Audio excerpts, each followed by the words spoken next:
On the cold, gray morning of December 4th, 2024, outside the New York Hilton Midtown, an unthinkable act was caught on security footage. A masked person stepped out of the Manhattan mist and took the life of Brian Thompson, the CEO of UnitedHealthcare. Just like that, a family was shattered, and one of the most intense manhunts in modern American history began. But when police finally tracked down the suspect 5 days later, the real mystery started. He was not some career criminal. He was Luigi Nicholas Mangione, a 26-year-old Ivy League graduate from a wealthy family with deep privilege, family prestige, and almost everything most people dream of having. So how does a young man with so much to lose become the face of such a calculated tragedy? This is the complete, fact-verified archive of the state of New York versus Luigi Mangione. If you want verified facts behind the darkest mysteries, hit that subscribe button right now and join Top Crime Cases. Let's uncover the truth. We have to start with the human cost, because that part matters most. Brian Thompson was a father, a husband, and a man simply showing up for work at an investor conference. His family's world was destroyed that morning. Law enforcement and the courts have emphasized this again and again. This was not just a headline. It was the sudden, violent loss of a human life. And when we talk about this case, we have to keep the Thompson family in mind because their loss is the center of everything that happened. Now look at the man sitting at the defense table. To understand the legal battle unfolding today, we have to look at who Luigi Mangione was before December 2024. He grew up in Towson, Maryland, and this was not a difficult upbringing. He came from a very successful family. His grandfather built a major real estate and hospitality empire. The Mangione family is known in their region for philanthropy, political connections, and deep Catholic roots. Luigi was not some troubled outcast from the beginning. He was a high achiever. He attended the University of Pennsylvania, where he earned both his bachelor's and master's degrees in engineering. He graduated with a strong academic reputation and later moved to San Francisco to begin his professional career. And that is what makes this case so hard to understand. What went so wrong that someone with that kind of background ended up in a New York courtroom? But when you look closely at public records and timelines, you start to see a quiet shift in his life. While he was in California, Mangione began dealing with severe chronic back pain. Medical records show he eventually had back surgery to try to fix the problem. Sometime after that procedure, he slowly withdrew from his social and professional life. He detached from his family's wealth and began living a more nomadic lifestyle. He also started using aliases, including the name Mark Rosario. That detail stands out. People do not usually walk away from an Ivy League life, family wealth, and a promising future unless something has changed deeply inside them. That nomadic path ended on the morning of December 4th. According to the police timeline, Brian Thompson arrived at the hotel for his scheduled appearance. Security footage showed the attacker waiting. As Thompson approached, the masked person stepped up from behind and fired the weapon. When the weapon jammed, the footage showed the attacker calmly clearing the malfunction, firing again, and then fleeing the scene on a bicycle into Central Park.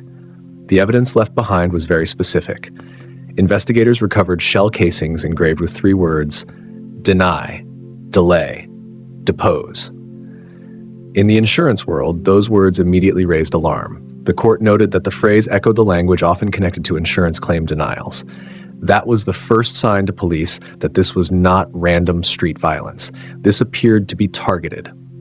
Before we continue, I want to know what you think so far. If you are captivated by how deep these real-life mysteries go, make sure you like this video and share your thoughts below. For 5 painful days, the attacker disappeared, and the tension across the city was heavy. Law enforcement had to follow a careful and complicated trail. Police said they found evidence involving untraceable firearms, often called ghost weapons, along with fake identification cards and cash transactions. It looked like a deliberate effort to leave New York State without leaving a clean digital trail behind. The manhunt ended on December 9th, 2024, at a McDonald's in Altoona, Pennsylvania. An alert employee noticed a customer who looked very similar to the FBI composite images and called police. That one phone call changed everything. When officers arrived and detained him, police said Mangione was carrying an untraceable weapon, a sound suppressor, multiple fake IDs, and a handwritten document. That document, now heavily documented in court records, attacked corporate healthcare structures. It included the line, "It had to be done." Frankly, these parasites simply had it coming. Now the case moves into the courtroom. Mangione is caught in a complicated legal battle across both state and federal courts, and this is where the facts become more detailed. In the state case brought by Manhattan District Attorney Alvin Bragg, Mangione faces a second-degree murder charge along with serious weapons charges. But originally the state pushed for an even heavier charge. They pursued a first-degree charge connected to terrorism. Then the court stepped in. In September 2025, a state judge dismissed that terrorism enhancement because there was not enough legal evidence to support it. The reason comes down to how New York law defines terrorism. The judge explained that under New York law, terrorism usually requires intent to intimidate a civilian population or force a government action. Targeting a specific corporate executive or company does not automatically meet that legal threshold. It is a narrow definition, and the court ruled that this case did not fit it. At the federal level, the case also shifted in a major way. Mangione faces federal stalking and interstate firearms offenses. But in January 2026, the initial federal charges tied to the ultimate crime were thrown out because of jurisdictional overlap and legal technicalities. That was a major shift. It removed the possibility of the ultimate penalty in the federal case, and that raised a serious legal debate. Was dropping the heaviest charges a failure by prosecutors? One side says no. They argue this is the justice system working the way it should. The court's job is to apply the law as written, not stretch it because a case is high profile or because the public is angry. But the other side sees it differently. They argue this exposes a major gap in modern law. They believe a structurally motivated attack on a corporate executive does not fit neatly into current legal categories, and that leaves prosecutors with limited tools in cases like this. Then there's the trial schedule. Federal Judge Jennifer Rochon postponed the federal trial to January 5th, 2027. The reason given was logistics. Trying one defendant in two court systems at the same time creates problems with jail transport, attorney scheduling, and jury pools. But legally, the delay raises a big question. Who benefits from it? For the defense, delaying the federal trial could be a tactical win. It allows them to watch the state prosecutors show their full case first during the state trial, which is set for September 8th, 2026. But if the state wins a conviction in September, that could weaken the defense before the federal trial even begins. So now it becomes a waiting game. Then the defense strategy took another sharp turn. In June 2026, Mangione's legal team withdrew a planned extreme emotional disturbance psychiatric defense. That raised another question. Why drop it? In legal terms, using a psychiatric defense can open the door to state-appointed medical evaluations. Those evaluations can then be handed to prosecutors. Legal analysts believe the defense may have decided that a full evaluation could reveal evidence of planning, awareness, and control, which could hurt them in front of a jury. Another possibility is that Mangione himself refused to cooperate with a defense that framed him as mentally unstable or unable to understand his actions. He may want his manifesto and his actions to stand exactly as they are. As the September 2026 state trial approaches, Luigi Mangione has become a deeply polarizing figure. To law enforcement and most importantly to the victim's family, the facts are painful and clear.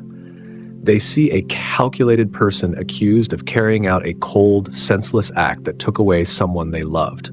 The pain of the Thompson family is real, and it often gets buried under online debates. But to some vocal critics of the American healthcare system, the case has been framed differently.